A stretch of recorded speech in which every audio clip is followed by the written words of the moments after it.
Hello everybody and welcome to my channel. I am Irene, a language tutor from Italy, and today we're going to be talking about some basics of the Italian grammar.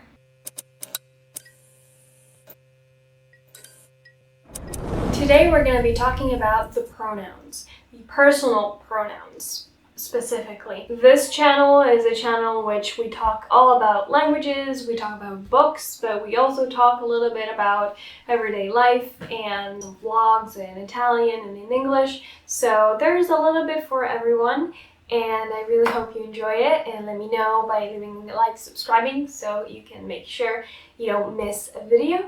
And yeah, let's get into the good stuff. So what are pronouns? Pronouns are those little particles that often substitute a noun adjective or also an entire sentence or phrase or period. I said we are talking about the personal pronouns, and that is because there are different classes of pronouns that can be used both as proper pronouns, but also as adjectives sometimes. But that we'll consider on later lessons. So today we're going to be focusing on the personal pronouns, all their different forms, and all their possible different functions. They are often used to avoid repetitions, and repetitions in Italian are something that we don't really like.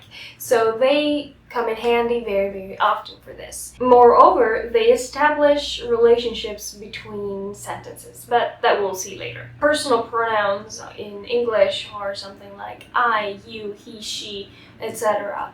Or me, you again, and so on and so forth. Personal pronouns are words that can stand instead of the noun or the name of a person, for example. They can take two different types of functions. They can play the role of a subject and they can play the role of a complement. Today we're going to be looking at the pronouns that play the role of the object complement and that play the role of what we call in Italian complemento di termine, which is a complement that specifies the receiver of an action. These are the ones that play the role of subject. We have io, tu, lui and lei, noi, voi, loro. There are a few things to say about the third person singular and the third person plural. So in the more literary written language, you will often find instead of lui or lei, egli or ella, and instead of it, you will also find esso or essa. Something to say about these forms is that they are not very often used in everyday language. I have probably never used them in my everyday life. So those are important for you to learn if you are reading. A very similar thing happens in the plural. You will have essi or esse that corresponds to loro, basically. But loro is what we use every single day in everyday speech, while essi is more formal, is more part of the written language. When conjugating a verb, you do not need to explicitly say the personal pronoun because the subject is, as we saw in the last video, that, by the way, I really suggest you go back and watch if you want to know more about the basics of the Italian verbs. The verb implies the subject, typically. So you're going to have to use the personal pronoun only in a few situations. When you really want to stress who the subject is, when the verb is implied, for example, chi ha mangiato la torta, who ate the cake? Io, like I did. The verb there is implied. You wouldn't say io ho fatto, io faccio. You will just say io. It's going to sound a lot more natural. And in that case, the verb is implied. You're going to have to use a pronoun. And you also are going to have to use a pronoun when a verb does not distinguish two forms. So if two forms are the same, and you will find this in the subjunctive present or in the subjunctive more in general, you have to use a pronoun because we need to know who we are talking about. For the pronouns that take the place of a complement, we have two possible types of pronouns. We have what we call forme toniche, so basically like stressed forms, and forme atone, that are the unstressed forms. As we said, they can play two different roles. One of them is the one of the object complement or complemento oggetto, and the other one is the one of the complemento di termine. We are just gonna call it that way because it's easier. Alright, the complemento di termine, if you can think about it, is the one that always wants the preposition a, so to. She said to me, for example, that to me is complemento di termine. It would be lei ha detto, she said, to me, a me. So for the forme toniche, so the stressed forms, we will have me, te, lui, lei, se, if we also want to count the reflexive, but I would opt for dedicating another video to it.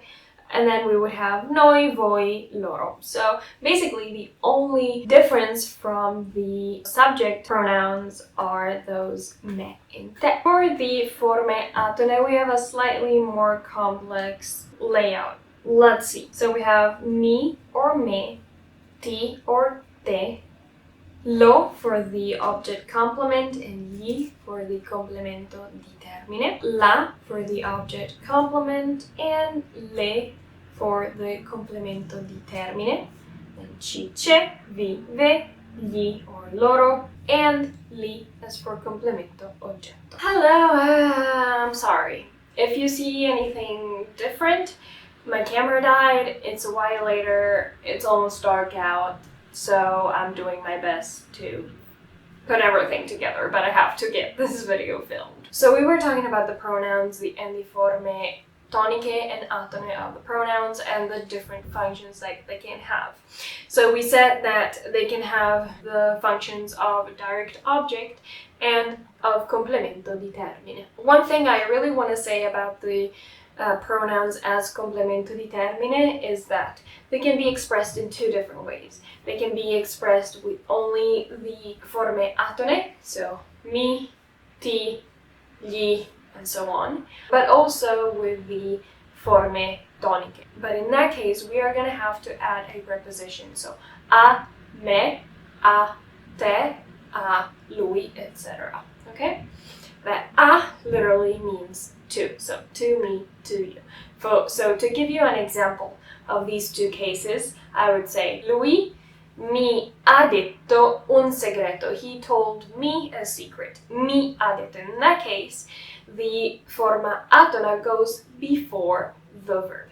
Mi ha detto. But I can say the same thing with the forma tonica, saying lui ha detto a me, that goes after the verb.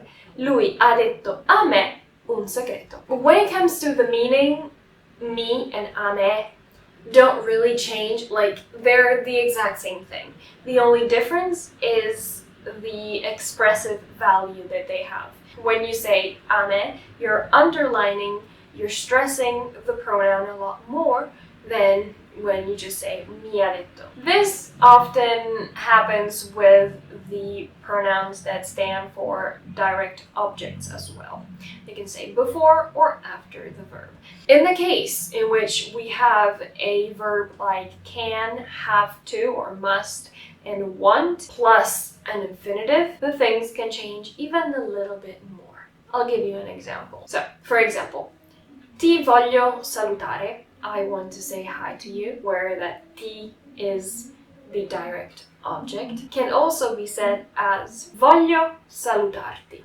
Okay, so what happened? Ti voglio salutare and voglio salutare. The most important thing here that we can notice is that the pronoun ti can go before the want, but ti can also go after the infinitive and joined with the infinitive. So the two options are pronoun, first conjugated verb, and infinitive, as in ti voglio salutare, or first conjugated verb, infinitive, plus the pronoun that goes attached to it, okay? Ti voglio salutare or voglio salutarti. And these two forms are both correct and both mean the same thing. There's no difference between that. Alright, you guys, this is more or less everything you need to know about pronouns. Once you know the subject form, the object form, the stressed and unstressed forms, you are pretty much good to go.